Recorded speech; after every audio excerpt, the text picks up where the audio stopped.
Hello everyone, আজকে আমরা যাচ্ছি কল্যাণীতে ঠাকুর দেখতে and this is my outfit.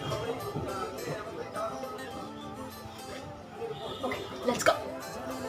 জানি না কেন হ্যালো হ্যালো হয়ে আছি, উড়ে গেছে ঘুম।